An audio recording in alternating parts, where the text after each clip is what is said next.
नमस्कार, news India आप देख रहे हैं। मैं आपके साथ सागर मिश्रा। आपने देखना शुरू कर दिया है हमारा सबसे दमदार न्यूज बुलेटिन, जहां पर हम आपको दिखाते हैं खबरें सीधे न्यूज रूम से। लेकिन आज के दिन न्यूज इंडिया पर एग्जिट पोल नहीं, एग्जैक्ट पोल। चारुल नमस्कार, आपके साथ मैं हूं चारुल शर्मा। अगले 1 घंटे हम आपको बताने वाले हैं कि किस तरह से तमाम एजेंसी के सर्वे के बाद जो एग्जिट पोल निकल कर आए हैं उसमें एग्जैक्टली दरअसल है क्या, उसका पूरा निचोड़। कुंदन, और आखिर हम एग्जिट पोल को एग्जैक्ट पोल क्यों कह रहे हैं, ये भी हम बातचीत करें। तमाम सर्वे एजेंसियां, तमाम चैनल्स ने जो एग्जिट पोल किए हैं उसका निचोड़ क्या निकल करके सामने आ रहा है, और ये जो पोल्स आए हैं, एग्जिट पोल्स आए हैं, इसके पीछे बैकग्राउंड में क्या है उसे भी हम समझने की कोशिश करेंगे आज सीधे न्यूज रूम से में। तो चलिए आज के दिन हम बात करेंगे एक एक सर्वे रिपोर्ट को लेकर और क्या कुछ है इस समय, आंकड़े किसकी हो रही है, किस राज्य में जीत। लेकिन आज एग्जिट पोल नहीं, न्यूज इंडिया पर एग्जैक्ट पोल। अगले 1 घंटे तक हम आपको दिखाएंगे एक एक वो आंकड़े जिस पर हमारी नजर रही पूरे चुनाव में, और ग्राउंड जीरो से हमारे रिपोर्टर हर पल की अपडेट आप तक पहुंचाए। तो चलिए बड़ी खबर आज के दिन की सबसे पहले शुरुआत।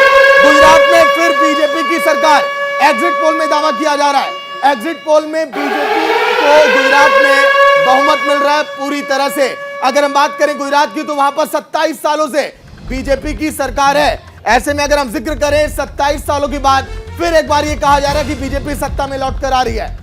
सन 2022 बीजेपी के लिए एक बार फिर इतिहास के सुनहरे अक्षरों में दर्ज होगा और बीजेपी गुजरात में लौट कर आ रही है।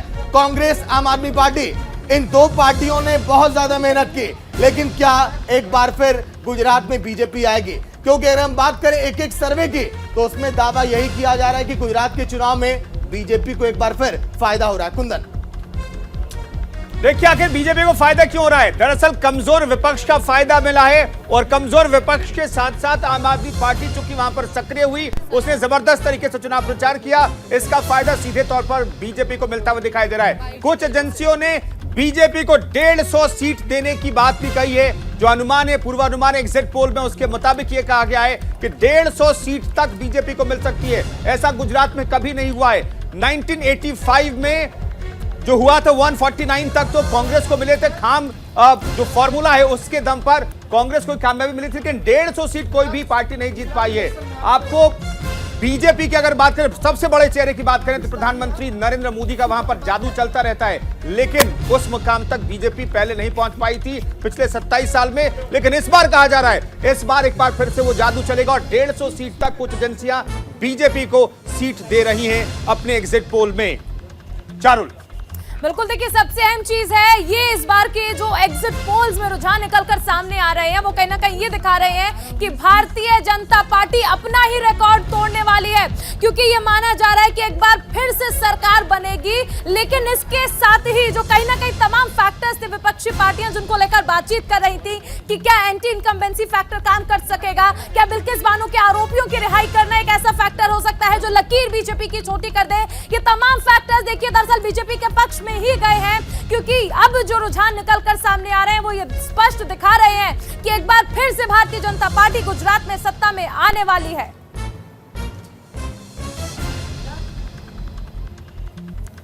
तो देखिए बीजेपी की सरकार या फिर आम आदमी पार्टी के बयार, क्योंकि उम्मीदें यही है बीजेपी को, और एग्जिट पोल के आंकड़े यही बता रहे हैं कि बीजेपी गुजरात की सत्ता में लौट कर आ रही है। नतीजों में तब्दील होगा एग्जिट पोल, क्योंकि जिस तरह से तमाम सर्वे ये दावा कर रहे हैं, लेकिन जो हमने आंकड़े तैयार किए एग्जिट पोल में किसकी सरकार बन रही है और ताजा अपडेट और तस्वीरें हर एक राज्यों की क्या है, क्योंकि अभी कुछ समय तक गुजरात की तस्वीरें हम आपको बताएंगे, फिर उसके बाद चलेंगे हिमाचल और एमसीडी के एग्जिट पोल की भी तरफ। तो चलिए जल्दी से आपको दिखा देते हैं आज के दिन गुजरात चुनाव 2022 इंडिया टुडे एक्सेस, जहां पर यह कहा जा रहा है कि बीजेपी की 149 से 171 की 20 सीटें हो सकती है, कांग्रेस की 16 से 20, मतलब कि एक बहुत बड़ा नुकसान हो रहा है कांग्रेस को। वहीं अगर हम बात करें अन्य पार्टियों की तो आप ये भी एक बार आप देखिए कि अन्य पार्टियां यानी कि आम आदमी पार्टी को थोड़ा बहुत फायदा यहां पर होता हुआ दिखाई दे रहा है, लेकिन उम्मीद से परे, क्योंकि आम आदमी पार्टी को उम्मीद थी कि यहां पर ऐसा नहीं होगा। चलिए आपको दिखाते हैं आगे। आखिर आज के दिन तमाम हमारे साथ मेहमान भी जुड़ेंगे, इन तस्वीरों को देखकर अंदाजा आप लगाइए। जी न्यूज जहां पर 110 से 125, कांग्रेस 45 से 60, आम आदमी पार्टी को 1 से 5 और अन्य के खाते में लगभग 4 सीटें 0 से 4 के बीच। वहीं एबीपी के सर्वे में कहा गया 128 से 140, कांग्रेस को 31 से 43, और आम आदमी पार्टी को 3 से 11 और अन्य के खाते में 2 से 0 सीटें जाती हुई दिखाई दे रही हैं। मतलब कि क्या ये माना जाए कंफर्म कि गुजरात में बीजेपी की सरकार लौट कर आ रही है? आलोक वत्स बीजेपी के नेता होंगे और हमारे साथ कांग्रेस के भी नेता जुड़ेंगे। सीधे चलेंगे सहयोगी कुंदन के पास। सागर, हमारे साथ आलोक वत्स से बीजेपी नेता हैं, उनसे बात करते हैं। ऐसा लग रहा है कि आपकी पार्टी तो जबरदस्त तरीके से जीत रही है, जो 1985 में नहीं कांग्रेस कर पाई, आपकी पार्टी करने जा रही है। कुछ सर्वे में तो 150 सीटें आपको मिल रही है। ये हमने शुरू से कहा था कि हम वहाँ पर अभूतपूर्व रिकॉर्ड बनाएंगे और हमने सारे रिकॉर्ड, जो अभी लग रहा है कि हमने सारे रिकॉर्ड ध्वस्त कर दिए हैं और हम एक अभूतपूर्व जीत की तरफ अग्रसर हैं। और इसमें कहीं कोई संशय नहीं है कि जो ये आपके आंकड़े दिखा रहे हैं, जो ये न्यूज़ सर्वे दिखा रहे हैं, उसमें कहीं भी कोई त्रुटि नहीं होने वाली है। हो सकता है इससे ज्यादा भी सीटें आ जाए, क्योंकि एक प्रचंड लहर थी वहां पर हमारे फेवर में। हमारे कार्यों के प्रति लोगों पर विश्वास था, हमारे कार्यशैली पर विश्वास था, हमने जिस प्रगति से गुजरात को आगे बढ़ाया है उस पर लोगों का विश्वास था। और लोग ने जो छलावे की बातें की उसमें वहां के लोग नहीं आए और उन्होंने हमें प्रचंड बहुमत देकर सिद्ध कर दिया है कि वो हमारे पर विश्वास रखते हैं। बिल्कुल, तो लेकिन इसके पीछे की वजह क्या है? विपक्ष एक तो कमजोर ऊपर से बट गया।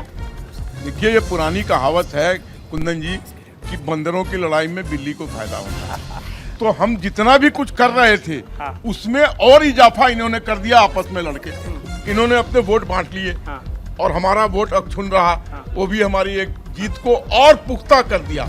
जीतते तो हम हर हालत में, लेकिन हमारी जीत को पुख्ता, ये विपक्ष में जो बिखराव था उससे भी थोड़ी जड़ता मिली। आइए जरा हमारे साथ शाहिद खान भी है। शाहिद खान जब इधर आइए मेरे साथ आइए। दरअसल एक बार फिर से आप सागर पीसीआर टीम से मैं कहूंगा कि जरा से एक बार फिर से वो नतीजे जो हैं एग्जिट पोल के वो हमारे बड़ी स्क्रीन पर डालिए। शाहिद साहब आइए। ये जो हमने अभी तस्वीरें दिखाई, जो आंकड़े दिखाए, इससे आपको लगता है कि इससे कुछ अलग आंकड़ा होगा? हाँ, इधर ये जो आप आंकड़े दिखा रहे हैं, मैं मानता हूँ कि इससे अलग आंकड़े होंगे और इनफैक्ट BMCD के और आपके हमारे जो चुनाव हुए बाकी राज्यों में उनमें भी हमारा आंकड़ा अलग होगा। ये थोड़ा साइड दर्शकों को ये आंकड़े भी जरा सामने आने दीजिए। यहाँ पर देख, कोई भी आप जो एग्जिट पोल है उसमें कोई भी आपको 60 से ऊपर नहीं दे रहा है। ये इसके पीछे क्या वजह है? देखिए, इसके पीछे की वजह कोई नहीं है। इसके पीछे की बड़ी वजह यह है कि प्रधानमंत्री जी ने जो वहाँ पे जाके चुनाव प्रचार, चुनाव वाले दिन रोड शो किया है ना, वो मीडिया उसी हवा को लेके बैठा है। जब आप रोड शो आपको लगता है ना, अभी आपने बोला ना कि बिल्ली के बंदरों की बात करी थी। मैं उस बात को यहाँ नहीं दोहराना चाह रहा। मेरा मतलब सिर्फ एक है कि ये जो आंकड़े आप दिखा रहे हैं ना, इससे भिन्न होंगे। ये इंतजार करने की जरूरत है इस पर। मुझे नहीं लग रहा है इस पर इतना उछलने कूदने की जरूरत है, मीडिया को भी और बीजेपी के लोगों को भी।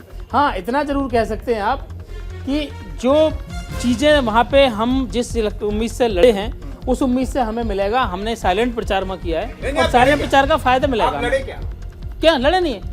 अरे हम ही तो लड़े हैं। लड़ा कौन है? हम ही लड़े हैं। ये हमें उस गुजरात से नहीं मिटा पाए 27 साल से, ये देश से मिटाने की बात कर रहे हैं। अभी भी हमारे वहां 80 MLA हैं, 80, और तोड़ लिए तब भी 60 हैं, और तोड़ लें फिर भी 50 बचेंगे। नहीं, इस बार 60 पहुंचेंगे कि नहीं पहुंचेंगे? आंकड़े कह रहे हैं कि 60 आप नहीं पहुंचे। नहीं, इससे एग्जिट पोल की बात कर रहा हूं। मैं एग्जिट पोल की बात कर रहा हूँ। एग्जिट पोल पहले भी चेंज हुए, पहले भी चेंज हुए। हाँ, ठीक है। हम उसी गुजरात में 80 सीट लेके आए, उसी गुजरात में हैं हम। पिछले 27 साल से बीजेपी कांग्रेस मुक्त भारत का नारा दे रही है, उसी गुजरात से कांग्रेस मुक्त नहीं कर पाएंगे। और अब नहीं, अगले इलेक्शनों में भी एक झूठे आदमी के नाम पे आप कब तक जीतेंगे? हमेशा नहीं जीत सकते। एक टाइम फ्रेम होता है, खत्म हो गया। हम उसी गुजरात में 80 सीटें लेके बीजेपी की आंख में आंख डाल के बात करने वाले लोग हैं। हमने कोई ऐसे हवा में काम नहीं किया है। शायद जी आलोक जी से मैं सवाल लेना चाहूंगी। आलोक जी, जिस तरह शायद जी कह रहे हैं कि देखिए स्थिति बदल चुकी है, 27 साल में आप नहीं कर पाए और आपने जो किया है, लेकिन कांग्रेस मुक्त नहीं कर पाएंगे। और आपको याद होगा कि योगी जी ने इस बार जब जन संबोधन किया था तो उन्होंने कहा था कि अब कांग्रेस मुक्त गुजरात बनाना है, लेकिन शायद जी कह रहे हैं कि ऐसा नहीं कर पाएंगे आप। देखिए, शाहिद भाई तो वहाँ लड़े ही नहीं। व्यापार में और राजनीति में जो दिखता है वो बिकता है। आपको कहीं दिखाई दिए ये?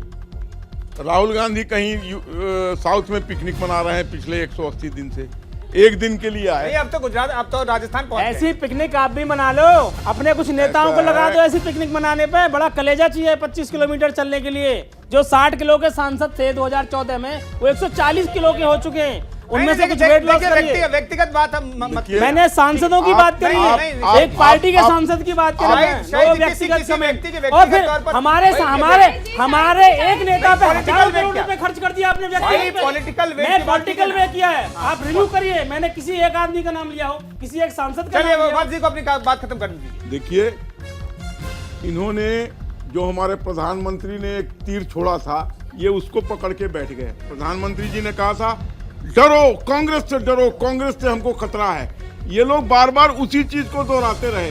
देखिए, प्रधानमंत्री ने कहा है कि हमसे टक्कर है, खुद कुछ नहीं किया, लेकिन ये बार बार कहते रहे कि प्रधानमंत्री ने कहा है कि हमसे टक्कर है, और उस टक्कर में ये हो गया, ये कुछ किए नहीं और ये ध्वस्त हो गए। अभी ये जो इनकम्बेंसी के भरोसे बैठे रहे, आप ये कह रहे हैं एंटी इनकम्बेंसी एंड बहुत ज्यादा दे हैड दैट फीलिंग कि हम जीत रहे हैं। प्रधानमंत्री ने कहा हमसे डरिए, इसका मतलब हम बहुत ताकतवर हैं, लेकिन किया कुछ नहीं। कहीं कोई रैली नहीं, कहीं कोई जनसंपर्क नहीं, हम सीक्रेट मिशन पे। अच्छा, आपको क्या लगता है कि जो हमेशा ये कहा जाता है, प्रधानमंत्री नरेंद्र मोदी अक्सर कहते हैं कि मुझे जितनी गालियां देनी है दे दो, फायदा होगा, ये ऐसा फैक्टर जो रहा, शाहिद जी इस पर आपका भी मैं रिएक्शन लूंगी कि ये जो चीजें हम देखते हैं, खासकर चुनाव में कुछ ना कुछ ऐसा बयान आ जाता है कांग्रेस की ओर से। इनका रावण कहना, इनका प्रधानमंत्री को आरएसएस का गुंडा कहना, ये सब चीजें हमें मौत का सौदागर कहना, ये सब चीजें हमें फायदा दिया है।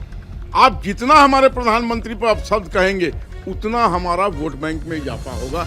इस चीज को आप मान के चलिए, और वही हुआ है। शाहिद जी, देखिए, ये भी कहा जाता है गुजरात में क्योंकि प्रधानमंत्री नरेंद्र मोदी का गृह राज्य है, तो अगर प्रधानमंत्री पर कोई भी टिप्पणी की जाती है तो उससे गुजराती अपनी अस्मिता से लेते हैं, और ये आपने रिकॉर्ड्स देखे होंगे, तो फिर उसके बावजूद ऐसे बयानों की जरूरत क्यों पड़ जाती है? देखिए, मैं आपको इस बात पे बता दूं, प्रधानमंत्री जी का वन मैन आर्मी है। अभी आप कितने बढ़िया से उनसे सवाल कर रहे हैं, हमसे सवाल कर रहे हैं। एक कॉन्फ्रेंस बता दो प्रधानमंत्री जी की, as a chief minister, as a prime minister, क्या उनका दायित्व नहीं बनता कि देश को आगे संबोधित करें? वो अपने आप कह देते हैं मुझे गाली दो, वो अपने आप कह देते हैं मैं फलाना हूँ, वो अपने आप कहते हैं मुझे ठिकाना को। ये word as a prime minister उनको नहीं बोलने चाहिए। इनसे प्रधानमंत्री पद की छवि धूमिल होती है। कौन सा ऐसा पद, सुनिए, कौन सा ऐसा पद है, विपक्ष का कौन सा ऐसा नेता है जिसको नहीं बोला जाता है? इनके लोगों ने क्या नहीं बोला है? जर्सी गाय बोला इनके लोगों ने। शाहिद जी, बस मीडिया ने कभी सवाल किया? शाहिद जी, एक रिएक्शन आपका मुझे इस बात पे दे दीजिए। जब आप प्रधानमंत्री पद की गरिमा की बात करते हैं, तो जब राहुल गांधी बिल फाड़ देते हैं मनमोहन सिंह के सामने, क्या वो प्रधानमंत्री पद की गरिमा थी? वो प्रधानमंत्री पद की गरिमा थी? बात बिल्कुल आपकी जायज है, मैं इसकी बात को पूरे देश के सामने कबूल करता हूँ। एक मिनट सुन लीजिए, अब सुनिए, आपने सवाल का जवाब किया, जल्दी नहीं करेंगे। फिर राहुल गांधी जी ने वो बिल फाड़ा था, प्रधानमंत्री पद की गरिमा नहीं फाड़ी थी, और वो बिल किसानों के हित में फाड़ा था। इन्होंने किसानों के लिए खड्डे खुदवाए, केंद्र सरकार का कोई फैसला, सुनिए, आपके किसी नेता में इतना हिम्मत है, आपके किसी नेता में इतनी हिम्मत है कि कोई बिल आए जो फाड़ दे उसको? आपके किसी नेता में इतनी हिम्मत है? आपके किसी नेता में यही परिवारवाद है, यही आपके नेता में इतनी हिम्मत नहीं है जो ये बोल दे कि इस बिल को वापस करो। आपने क्या बात कर दी? कैबिनेट के फैसले को फाड़ना। प्रधानमंत्री कौन से नेता में इतनी हिम्मत है? चलिए, हम लोग प्रधानमंत्री है। चलिए, बिल्कुल तस्वीरें लगातार हम आपको दिखा रहे हैं कि आखिर किस तरह से कहां पर किसकी सरकार बन रही है। क्या गुजरात में जो कांग्रेस ये दावा कर रही है कि सभी एग्जिट पोल फेल हो जाएंगे, लेकिन 8 दिसंबर के नतीजों का भी इंतजार है। और अभी ब्रेक के उस पार कई सारी तस्वीरें एमसीडी और हिमाचल के चुनाव से भी जुड़ी हैं। 27 सालों से जिस कांग्रेस को इंतजार था कि सत्ता में हम लौट कर आएंगे, उस उम्मीदों को एक बार फिर झटका लगता हुआ दिखाई दे रहा है। हाँ, जो 77 सीटें कांग्रेस ने जीती थी, मानो ऐसा लगता है एग्जिट पोल के मुताबिक, जिसको हम आज के दिन एग्जिट पोल के रूप में दिखा रहे हैं, वहां भी लग रहा है कि नुकसान एक बड़ा हो सकता है। क्या कहा जाए, जिन मुद्दों को कांग्रेस ने जोड़ा था बीजेपी का वोट बैंक काटने के लिए, क्या उन मुद्दों में कुछ दम नहीं था? अगर हम बात करें चुनावी वादों की, घोषणा पत्रों की, क्या ये सब वहां पर कुछ भी गणित काम नहीं आया? क्या पीएम नरेंद्र मोदी का जादू एक बार फिर गुजरात में चल गया है? हमारे साथ शाहिद जी हैं, कांग्रेस के नेता हैं। शाहिद जी, क्या हुआ? बड़ी उम्मीदें थी आप लोगों की 27 सालों बाद लौट कर आएंगे सर, गड़बड़ हो गया क्या? नहीं, कहाँ गड़बड़ हुआ है? आपको लग रहा है एग्जिट पोल देखिए, इतने नर्वस मत होइए। नहीं, हिमाचल वाला एग्जिट पोल आप कह रहे हैं सही है। हमने पहले भी हिमाचल वाले, नहीं, हिमाचल वाला और अच्छा आएगा और ये बहुत ऊपर जाएगा, चिंता मत करिए। इस बार ईवीएम पे ठिकराने ने फोड़ेंगे सर। ईवीएम पे हमारे बड़े नेता ने किसी ने कभी ठिकरा नहीं फोड़ा है। आप बीजेपी के लोगों को देखिए, ये वोट नहीं डालने देंगे, नहीं, ये अपने हिसाब से काम नहीं करने शो में आज आप ये कह रहे हैं ईवीएम पर ठिकरा नहीं फोड़ेगी कांग्रेस। नहीं, कभी नहीं फोड़ा है। बाकी लोगों से बात करो ना जिन्होंने फोड़ा है। कांग्रेस कभी ईवीएम पे नहीं फोड़ती है, कांग्रेस कभी हवाई वादे नहीं करती है। कांग्रेस ने ठोस वादे किए हैं और ठोस वादे पे हमें जो सीट मिलेंगी उन पे हमें संतुष्ट है। वही मैं आपको बता दूं, मैं आपको एक बात और बता दूं, इसी इलेक्शन में हमने इसी गुजरात के इलेक्शन में हमने 60 मिनिस्टरों को, एक प्राइम मिनिस्टर को, 3 नहीं सर, मुख्यमंत्रियों को पसीना बुलाया, गला बैठा दिया और 99 पर रोक दिया। हम फिर 99 से नीचे ले आएंगे, आप चिंता मत करिए। मुझे लगता है कि भारत जोड़ो यात्रा से ज्यादा फोकस आपको गुजरात जोड़ो पर भी रहना चाहिए। हाँ ना, हमारे हिसाब से रहा। हमें किसी की आइडियोलॉजी की जरूरत नहीं है। कुंदन, हमें किसी की आइडियोलॉजी की जरूरत नहीं है। नहीं, गुजरात को इन्होंने बहुत कम आंका है। गुजरात को एंटी गवर्नमेंसी के भरोसे छोड़ दिया है। हमने आलोक जी ठीक है, शाहिद साहब मैं आपसे बात करें, लेकिन आलोक वत्स साहब ये कह रहे हैं कि 99 से नीचे आ जाएंगे, लेकिन एग्जिट पोल कह रहे हैं कि भाई आपको 130 प्लस ही जाने वाली सीटें। ये क्या गड़बड़ चाला है? ये माइक शाहिद भाई का कि दिलेरी का मैं दाद देता हूँ।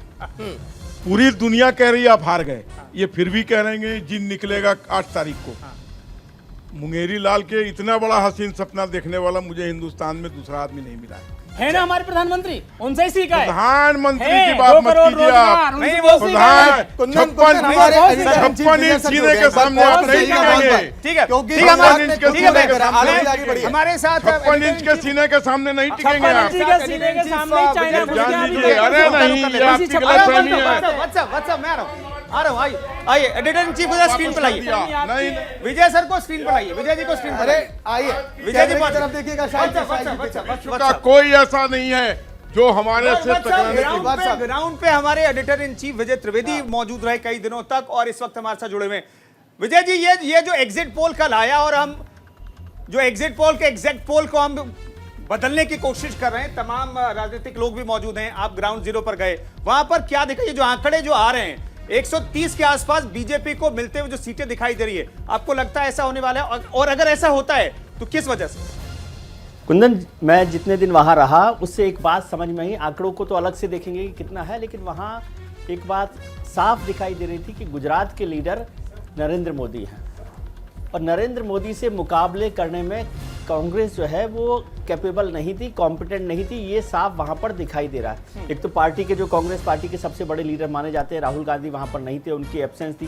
मेरी कांग्रेस के बहुत सारे नेताओं से वहाँ पर मुलाकात हुई है। हर दिन बड़े नेता कैंडिडेट जो थे उन सबके मन में ये तकलीफ थी कि हमारी जो बड़ी लीडरशिप है यानी सेंट्रल लीडरशिप है वो वहाँ मौजूद नहीं है। तो वो कांग्रेस जो है भारतीय जनता पार्टी के जो नेताओं की फौज है, जिसके लिए आपके मेहमान कह रहे हैं कि वो चीफ मिनिस्टर, 7 चीफ मिनिस्टर और प्रधानमंत्री और होम मिनिस्टर सब लोग मौजूद थे, तो वो पूरी सेना के आगे आपने अपने जो कैंडिडेट्स थे उनको छोड़ दिया था। तो वो नतीजा वहाँ पर यह होना ही था कमोबेश की इस तरह से। और प्रधानमंत्री ने ये किया कि जो सरकार की एंटी इनकम्बेंसी थी उसका नाम ही नहीं आने दिया। आपको याद हो कि इस पूरे इलेक्शन में भूपेंद्र पटेल जो मुख्यमंत्री हैं या सरकार है उसके कामकाज की चर्चा ही नहीं होने दी, क्योंकि ये कमजोरी कांग्रेस की कही जाएगी। आप देखिए कि मैं देख रहा हूं कि बीजेपी गुजरात में 19 सीटें ऐसी हैं जो बीजेपी ने 2002 से नहीं हारी, ठीक है, और 50 सीटें ऐसी हैं जो उन्होंने 10,000 से लेकर 1 लाख के मार्जिन से जीती है। तो वो तो जानी ही नहीं थी उनकी सीटें। तो उस पर कांग्रेस ने क्या काम किया है? फिर कांग्रेस और आम आदमी पार्टी ने मिलकर क्या स्ट्रेटेजी कोई बना सकते थे? क्या वो MIM के साथ स्ट्रेटेजी बना सकते? तो कोई स्ट्रेटेजी, कोई प्लानिंग वहां पर नहीं थी। कांग्रेस के जो कैंडिडेट जीतेंगे वो सिर्फ अपने दम पर जीतेंगे, जो उनकी इमेज है, उनका जो काम है या जो उनकी ताकत है। मैं देख रहा हूं कि अभी पिछला रिकॉर्ड देख रहा हूं कि 2017 में 27 सीटें ऐसी है जहां पर 70% वोटिंग अगर हुई है या उससे ज्यादा हुई है तो वो कांग्रेस ने जीती है। तो इस बार कौन सी 70% वाली सीटें हैं जो कांग्रेस जीत रही है? आदिवासी क्षेत्रों में कांग्रेस ने क्या काम किया? क्योंकि अर्बन सीट्स पर तो कांग्रेस का सफाया ही है, वहाँ पूरी तरह से भारतीय जनता पार्टी दिखाई दे रही है। तो कांग्रेस ने आदिवासी क्षेत्रों में भी यदि पकड़ रखी होती तो बड़ा हिस्सा है, क्योंकि 100 से ज्यादा सीटें गुजरात में अर्बन रूरल सीटें हैं जिनमें आदिवासी भी हैं और ग्रामीण सीटें भी हैं। ईशान त्रिवेदी पॉलिटिकल एक्सपर्ट भी हमारे साथ जुड़ गए हैं। ईशान जी, गुजरात के समीकरणों को देखिए, इस बार अगर देखा जाए तो फिर ऐसा लग रहा है कि बीजेपी रिपीट हो रही है। मोदी मैजिक इस कदर चला कि सारे मुद्दे धराशायी होते दिखाई दे रहे वहां पर। देखिए अभी हम लोगों ने ऑफ कोर्स ये रिजल्ट अभी तो आज 2 तारीख 1 तारीख को 5 तारीख को दोनों को वो अपने हुए इलेक्शन और रिजल्ट है वो अभी ईवीएम में बंद है। तो जिस प्रकार से एग्जिट पोल का अनुमान है उस तरीके से ऑफ कोर्स बीजेपी है, उसके जो मोदी फैक्टर है वो सही में कुछ तरीके से थोड़ा सा काम कर रहा हो ऐसा एग्जिट पोल में तो लगता है। लेकिन एक चीज है कि आम आदमी पार्टी का फैक्टर इस तरीके से लग रहा है कि अगर उसने जिस प्रकार से वोट परसेंटेज देखा जाए तो आम आदमी पार्टी को 15% के आसपास वोट शेयर मिल रहा है, 15 से 20%, और कांग्रेस का वोट शेयर है वो तकरीबन 20%, 15 से 20% इतना कम हो रहा है, और बीजेपी का वोट शेयर है वो 4 से 5% कम हो रहा है। तो ऐसे में सही में जो भी नुकसान होगा वो कांग्रेस को होगा, और भारतीय जनता अगर ये वोट शेयर अगर सीट में कन्वर्ट होता है और अगर आम आदमी पार्टी 15 सीट आती है तो गुजरात एक ऐसा राज्य होगा जो आम आदमी पार्टी को नेशनल पार्टी की ओर ले जाएगा। लेकिन अभी तो ये एग्जिट पोल है और नतीजे हमें 8 तारीख को देखने को मिलेंगे। ठीक है, चलिए इरशान जी लौट कर आऊंगा आपके पास। अभी हम हिमाचल और एमसीडी पर भी चर्चा करने वाले हैं और आपके पास थोड़ा देर से आया, माफी भी चाहूंगा आपसे। चारुल के पास चलेंगे। दूसरे चरण का चुनाव कल के दिन था और दूसरे चरण का गणित कहता क्या है, समझेंगे चारुल से। बिल्कुल सागर, देखिए दूसरे चरण का गणित क्या है वो हम समझाते हैं। 14 जिले की 93 सीटों पर यहाँ पर वोटिंग हुई है और इसमें आपने देखा कि लोगों ने बढ़ चढ़कर हिस्सा भी लिया।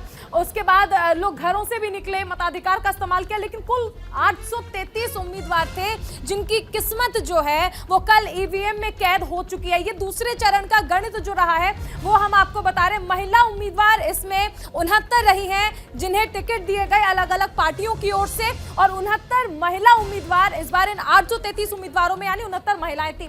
पुरुष उम्मीदवार 764 रहे हैं दूसरे चरण का जो फेज रहा है गुजरात में, जिसमें हमने देखा कि 93 सीटों पर लोगों ने यानी जो मतदाता है उन्होंने मताधिकार का इस्तेमाल किया। ये तस्वीरें भी हमने आपको दिखाई।